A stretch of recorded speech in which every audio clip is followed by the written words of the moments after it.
Hi there, this is tuxocher.com, and today we want to take a closer look to the import dialog in Lightroom. For this video I created a new empty catalog. Just start Lightroom, okay, and go to the import dialog. If you inserted a card in a card reader, this would be automatically default for the source file, but I copy all images to the local hard disk because I do GPS tagging before importing into Lightroom. But okay, that's my workflow. Maybe you do it another way. Okay, the import dialog is divided into sections. On the left hand side we have the source files. In this case I take this folder, okay, and in the middle window you have the preview for the images. On top of the window you have 4 opportunities what to do with the images. The default I've set up is to copy all images to the destination folder and leave the source folder just as it is. Also, you could make a move which deletes all images from the source folder, and third option, you could add all the images just as they are in place. The fourth option is to copy all images and by copying them convert them to Adobe's DNG format. On the right hand side you have the setups for what to do with the images and where to copy them to. The first thing is I clicked on make a second copy, as I told you already in the articles about data backup. This means all the images are copied into the destination folders and a second copy is made to this folder on a network attached storage. So just in case you have a second copy from your images. In the section file renaming you can define to rename your images according to a certain template.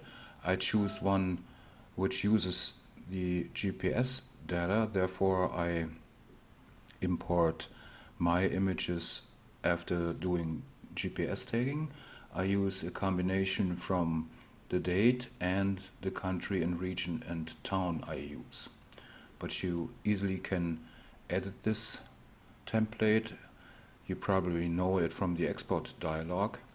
You can add all kinds of metadata. Some people insert the camera model or other metadata into the name of the resulting files.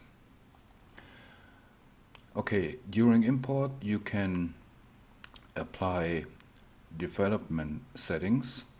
That would only make sense to me if you have a bunch of images like here, the stacking, and you would like to apply a development setting for lens correction or so on.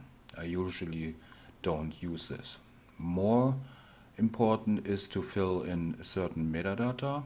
I have a preset inserting my own copyright. We can take a look at it. Okay, go to the preset and there you can see that in the metadata my name, copyright, homepage and so on is already inserted. Okay, have to choose the right preset. The last section is the destination, meaning where Lightroom copies your images or move your images to. In this case they are copied to the folder Lightroom and sorted into folders named by the date from the EXIF data. and usually I don't use by date, I use in a subfolder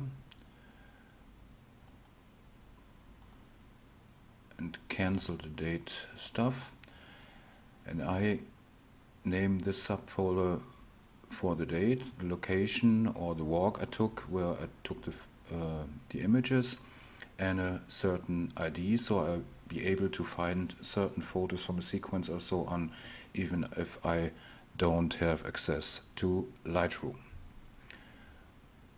Okay, all those settings can be applied to an import preset, saving the current settings to a new one. New, okay. Create.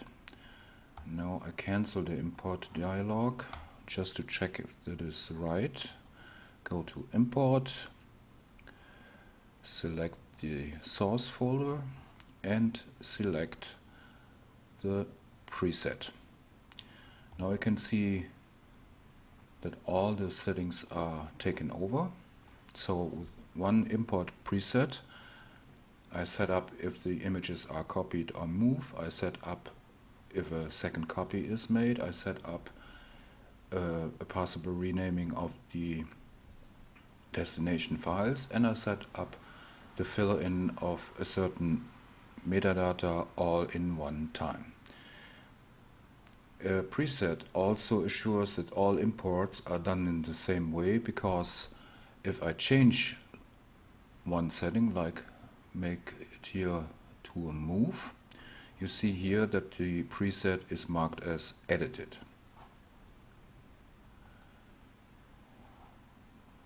So this was all from me about the import dialog, which is very powerful and makes your workflow a lot easier if you work with preset on metadata, presets on renaming files, and don't forget to make the second copy on network storage, so you have a first backup right away.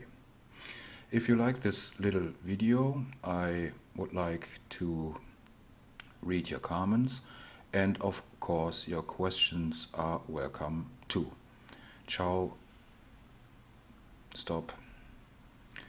Till the next time, ciao, Tux Oche.